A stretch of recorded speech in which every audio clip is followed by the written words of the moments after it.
Merci Jean-François. On est de retour dans la zone Country Rock et j'ai le plaisir d'avoir avec moi Pierre-Paul Bézile-Lacasse, Lacasse et Associés. Et on va parler encore une fois finance. Bonjour Pierre-Paul. Bonjour Denis. On a parlé de différentes choses, faillite, on a monté. Puis là, on est rendu dans un dossier qui est drôlement intéressant. C'est qu'on va parler de consolidation de dette. Et on va commencer à développer alentour de ça. Pierre-Paul, la première question... C'est quoi une consolidation de dette? En fait, là, la réponse simple à ça, c'est un prêt qu'on fait avec une institution financière pour regrouper ses dettes dans la majorité des cas. Donc, exemple, on a 3-4 dettes, peu importe sur des cartes ou sur des prêts, puis on veut les mettre ensemble dans un seul paiement. On s'assied avec notre institution financière et on va avoir un seul taux d'intérêt, un seul paiement. Donc, ça, c'est ça, faire une consolidation de ses dettes. OK. Ça se passe exclusivement devant l'institution financière. Oui, absolument. Okay. C'est eux qui font ça. Du côté du syndic, on accompagne les gens pour leur dire exactement quoi regrouper, comment le regrouper, mais ça prend toujours une disponibilité au niveau de la marge de crédit.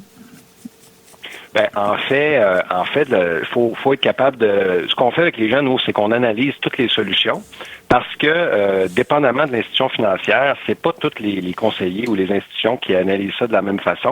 Et je donne l'exemple numéro 1. La première chose qu'il faudrait qu'il soit regardé avant de faire une consolidation de dette, c'est quoi la capacité de la personne. Donc, faut commencer par une analyse budgétaire.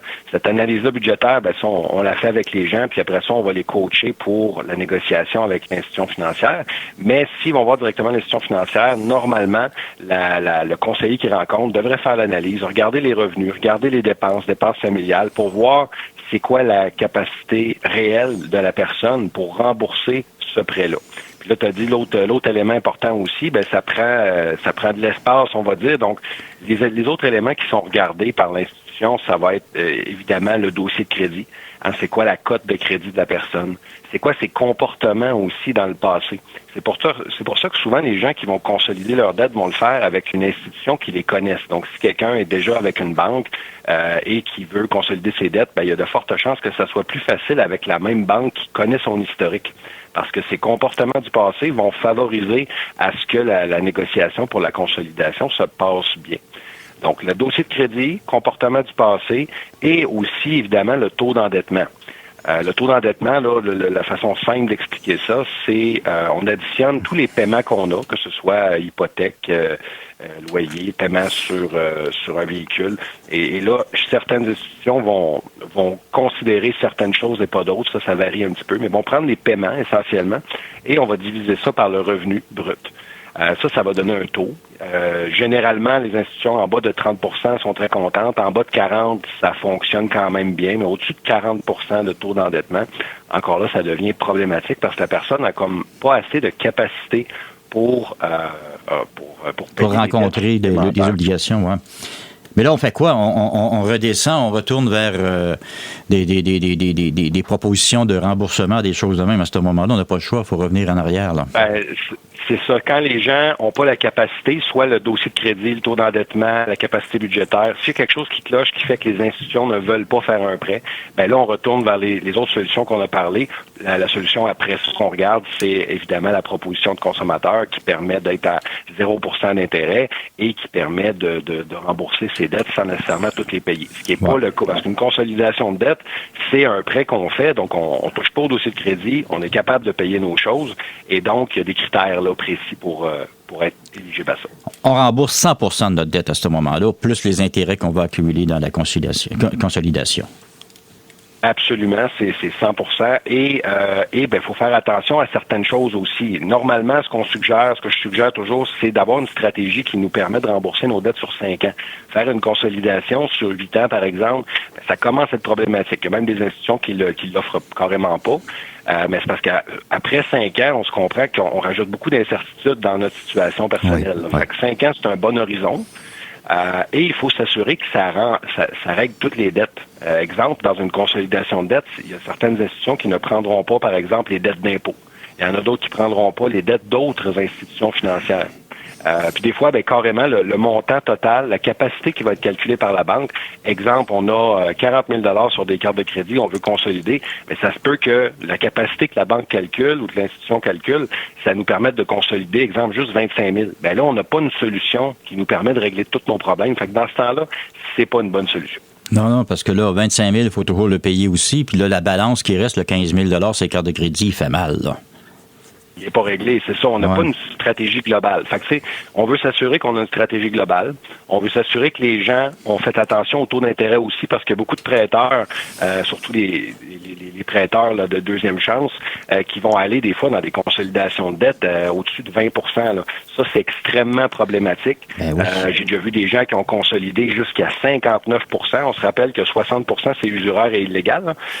J'ai déjà vu des gens qui ont consolidé jusqu'à du 59 et effectivement, c'est impossible à rembourser. Ils sont venus nous voir 3 mois après, puis ils ont déposé un redressement, une proposition, parce que c'est impossible de payer des si hauts taux d'intérêt pendant aussi longtemps, exemple si c'est sur 5 ans. C'est toutes des choses qu'on va sensibiliser les gens à ça, et on va s'assurer que la stratégie fonctionne. Un autre point qui est majeur aussi, que les gens viennent nous voir des fois trop tard, c'est qu'ils font une consolidation de dette. Il n'y avait pas un super bon taux de crédit, où le dossier était moyen. Donc, l'institution a demandé un endosseur. Ça, c'est quelque chose qu'on voit souvent aussi. Là, on se retrouve dans une situation où la personne, elle a sa problématique, elle la gère, elle fait un prêt, OK, parfait. Mais le problème, c'est que là, on vient de rendre responsable une deuxième personne, que ce soit un conjoint, un frère, une sœur, un ami. On vient de rendre une personne responsable de nos dettes. Ça veut dire que si on rencontre un autre problème, ou si on a mal fait nos calculs au niveau du budget, ou si on perd son emploi, c'est pas juste nous qui sommes dans le trouble. L'autre personne se doit de rembourser la dette aussi. Fait qu'avant d'accepter d'être endosseur et avant de demander à quelqu'un d'être notre endosseur sur une dette, il faut être très prudent et être très conscient de l'impact. Et là, endosseur, cautionnement, c'est tous des mots qu'on entend qui veulent dire essentiellement la même chose, là. Mais c'est la responsabilité se retrouve sur une nouvelle personne. Et c'est important de le noter. Oui, absolument. Puis l'autre point qui est bien important aussi, c'est que les gens qui vont faire une consolidation de dette, dans certains cas, vont être tentés de réutiliser le crédit qu'ils viennent de consolider. Si on a consolidé, exemple, 3 cartes de crédit, et puis qu'on en garde une ou qu'on les garde les 3, ces cartes-là sont à zéro, là. Donc, des fois, les gens vont être tentés d'aller rechercher, en fait, de réutiliser ces cartes-là et de ne pas les ramener à zéro. Fait que non seulement on a fait notre planification pour la consolidation qui est un prêt, mais on se rajoute des nouvelles dettes qu'on n'est pas plus capable de payer sur des cartes. Donc ça devient très dangereux aussi. Effectivement. En fait, l'idée, c'est peut-être de garder juste une carte de crédit en bout de ligne le temps qu'on règle tout ça, là. Oui, on n'a pas besoin d'avoir des tonnes de cartes de crédit, effectivement.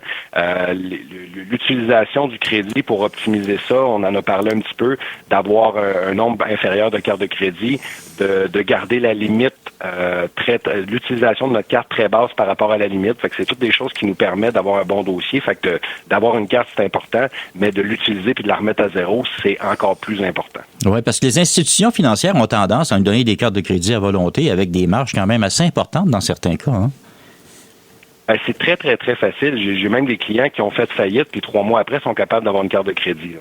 Donc, des cartes de crédit comme Capital One, ou il y en a plusieurs, là, des cartes qui sont très, très faciles à obtenir. C'est des couteaux à double tranchant, parce que les gens se ramassent rapidement avec des dettes sans qu'il y ait eu une analyse de la capacité de paiement. Fait que si on fait pas notre propre budget pour arriver à déterminer notre capacité, c'est sûr que c'est facile d'avoir du crédit puis de pas se rendre compte qu'on n'est pas qu'on dépense plus qu'on devrait, là. Et commandons assez facilement. Pierre-Paul, les gens qui travailleurs autonomes, je pense, entre autres, c'est un groupe de travailleurs qui est à part, qui, des fois, ont beaucoup d'argent qui rentre, d'autres fois, ça peut prendre un certain temps avant que ça rentre. Comment qu'on fait pour balancer un budget lorsqu'on a un budget instable, là? Quand on a des payes à tous les jeudis ou toutes les 2 semaines, c'est une chose facile à gérer, on voit l'argent rentrer, on sait où elle va, on est capable de la gérer, mais on a un phénomène de travailleurs autonomes qui devient de plus en plus important. C'est certain qu'avec les travailleurs autonomes, ce qu'on fait premièrement, ce qui est malheureusement pas toujours fait, c'est qu'on va dissocier l'entreprise de l'individu. Okay? Donc, on va s'assurer que l'utilisation de comptes va être différente. Donc, on va avoir un compte, on va dire entreprise. Même si on est travailleur autonome, on pourrait tout avoir dans le même compte, mais pour des fins de simplicité, puis pour des fins aussi de vérification du gouvernement. Parce que si on se fait vérifier puis qu'on n'a pas les preuves à savoir ce qu'on a rentré, ben le gouvernement, des fois, je vais juste prendre notre compte de banque, va regarder les dépôts, puis va nous mettre un revenu artificiel, puis ça devient très compliqué à justifier. Donc, première étape, on va dissocier les comptes. Une fois qu'on a fait ça, ben on va avoir ce qu'on appelle des flux de trésorerie. On appellerait ça là, une espèce de revenu-dépense si on parlerait d'un individu. Donc, on va regarder les revenus versus les dépenses au fur et à mesure pendant l'année, parce que comme tu as dit, les revenus peuvent varier, les dépenses peuvent varier aussi, puis c'est pas nécessairement des courbes qui sont égales dans les mêmes moments de l'année. Oui. Fait qu'on va essayer de regarder, c'est quoi la courbe de revenus, la courbe de dépenses sur une année. On va essayer de rendre, quand on est capable, on va rendre ça de façon un peu plus linéaire, c'est-à-dire que ça se peut que dans une autre période où on ramasse beaucoup plus de revenus que de dépenses, ben on veut pas se sortir cet argent-là nécessairement pour notre consommation personnelle. Ou si on se le sort, on veut l'isoler pour savoir que ça, c'est de l'argent qu'on va devoir garder pour assumer, exemple, 2-3 mois de dépenses quand nos revenus vont baisser. Fait qu'en fait, on fait des prévisions, exemple annuelles. On va regarder c'est quoi la vraie différence entre les revenus et les dépenses pour déterminer l'argent qu'on va pouvoir vraiment se sortir. On n'oublie pas le calcul d'impôts puis des taxes, évidemment, que les gens, heureusement, oublient trop souvent. Et une fois qu'on a fait ça, on va vraiment faire une analyse de c'est quoi le vrai revenu qu'on devrait avoir, puis on peut le faire après ça. On peut sortir un exemple de revenu mensuel, 2 semaines. On peut refaire le même exercice pour se le simplifier après. Mais il faut faire l'analyse dans l'entreprise. Effectivement. Il faut regarder ce qui nous revient, puis ce qui va à l'entreprise ou ce qui sert à opérer l'entreprise, c'est totalement différent. Consolidation de dette. On a-tu un exemple typique qu'on pourrait donner? Oui, en fait, l'exemple simple qu'on peut donner, on va prendre un exemple très simple, qui a 2 cartes de crédit de 10 000 chacune. Donc, il y a 20 000 de dette. Il y a une carte de crédit qui est à 19 % d'intérêt et l'autre à 24. Ça, c'est des taux qu'on voit fréquemment. Donc, la personne qui se dit, j'ai eu de la difficulté, j'ai utilisé mes cartes, là, je suis en train de me replacer, mais les paiements que ça me fait et la gestion mensuelle devient plus compliquée. Donc, la personne va voir son institution financière, elle regarde son dossier. Si elle a un bon dossier de crédit, elle a un bon taux d'endettement, le reste de ses finances vont bien, cette banque-là pourrait lui proposer, par exemple, un financement sur 5 ans, prendre le 20 000 le mettre sur 5 ans à 12 % d'intérêt. Et donc là, ce qu'il faut faire, c'est s'assurer que le taux est raisonnable. Si on se fait offrir du 25 %, peut-être qu'on devrait magasiner un peu plus. Oui. Ou peut-être que ça nous donne des informations sur le fait qu'on est très à risque. Ça, c'est possible aussi. Et l'autre élément, est-ce que ça rentre dans le budget, comme on l'a dit tantôt? Et le gros avantage de ça, c'est clair que ça nous fait un seul paiement. Ça nous fait un taux d'intérêt qui est plus bas que les cartes de crédit dans la majorité des cas. Si c'est pas le cas, c'est pas avantageux. Mais ça nous fait un taux d'intérêt plus bas, un taux d'intérêt plus bas. Et ça n'a pas d'impact sur notre dossier de crédit. Donc, ça nous fait un paiement mensuel qu'on doit payer qui va être égal sur 5 ans, qui va être basé sur un taux d'intérêt qui a été calculé au moment du départ. Et c'est beaucoup plus facile de se planifier. Donc, il n'y aura pas de fluctuation là, si on a un taux fixe et si on fait que ça sur 5 ans. On sait à quoi s'attendre. Fait que dans un budget, ça devient plus facile à gérer que 2 cartes de crédit qui fluctuent. Donc, ça serait un exemple typique où ça peut être utile d'une consolidation de dette. Très intéressant, encore une fois, comme sujet, la consolidation des dettes, ça se fait au fait de l'institution financière. Pierre-Paul, on va donner les coordonnées de la boutique parce que là, les gens, on a probablement attisé la curiosité de certaines personnes et il y a peut-être des gens qui ont besoin de services également. Donc, pour vous rejoindre, on s'y prend comment? Au 1-844-LACASE, donc 1-844-LACASE ou par courriel au info@lacasesyndic.com. Ils peuvent nous rejoindre aussi sur notre site Internet www.lacasesyndic.com ou par notre Facebook où on poste plusieurs vidéos puis où on poste les chroniques qu'on fait ensemble. Génial. Alors, Pierre-Paul, encore une fois, merci d'avoir pris le temps de venir jaser avec nous. Ce fut encore une fois extrêmement intéressant. Merci, Denis.